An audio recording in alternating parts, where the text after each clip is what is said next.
Hello guys, my name is Luke. Welcome to TalkToCanadians.com, my lovely website that I started off a couple months ago.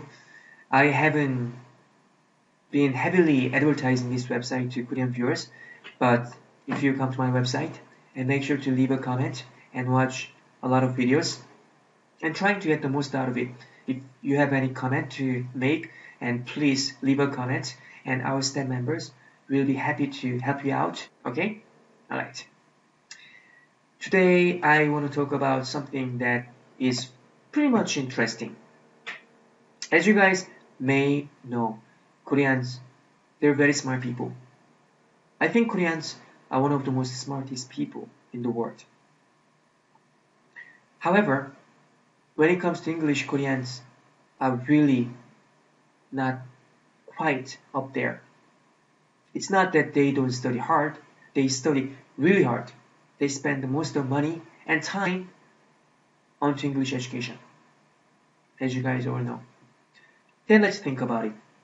Despite all the fact that Koreans are working really hard to improve their English, why their communication skill, why their conversation skill is at the rock bottom, worse than most of countries who don't spend lots of money.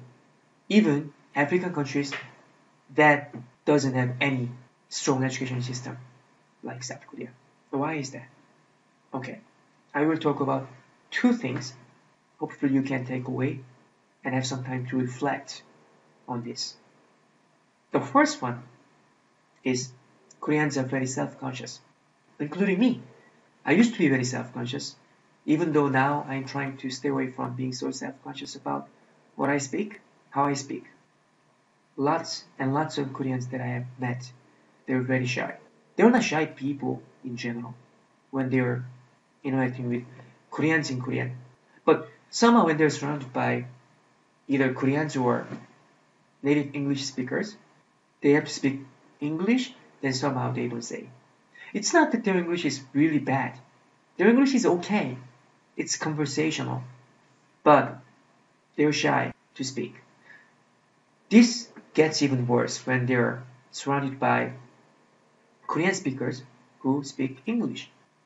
That leads to second reason, which is comparison culture. We are brought up in a way that we constantly are compared to other people. It can be by ourselves, it can be by our parents, friends, society. So if I find someone who can speak English better than me, somehow I feel a little bit upset. And instead of trying to find a way to catch up, and you tend to find a way why that's the case.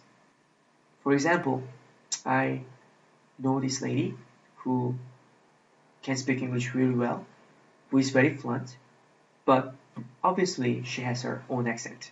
She finds herself compared to other native speakers or Koreans who have been abroad for a long time. It's almost impossible. I don't want to say it's impossible, but it's almost impossible to correct your accent. You can modify your accent, but you can't make your accent as native English speakers speak.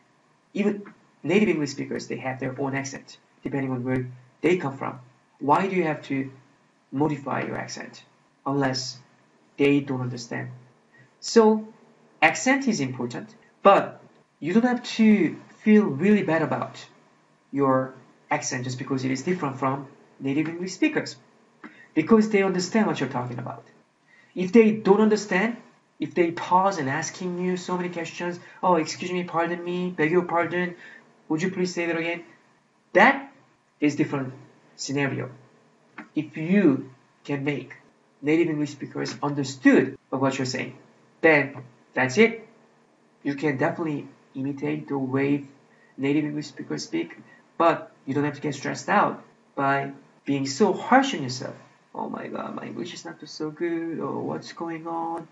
So I said two things today. Try to stay away from being so self-conscious of how you speak, what you say, your grammar, etc. Second, don't compare yourself to others who are better than you. You can find, no matter where you go, you can find someone who's better than you in the area of what you're interested in. If that's English, you can find someone who speaks better than you. So, instead of complaining about it, just be nice to yourself, okay? So these are two things that you can walk away with today's short lecture. Alright, take care. As I told you, if you have any question, please send an email, contact us, talktocanadians.com. Our members are more than happy to help you out. Okay? Take care.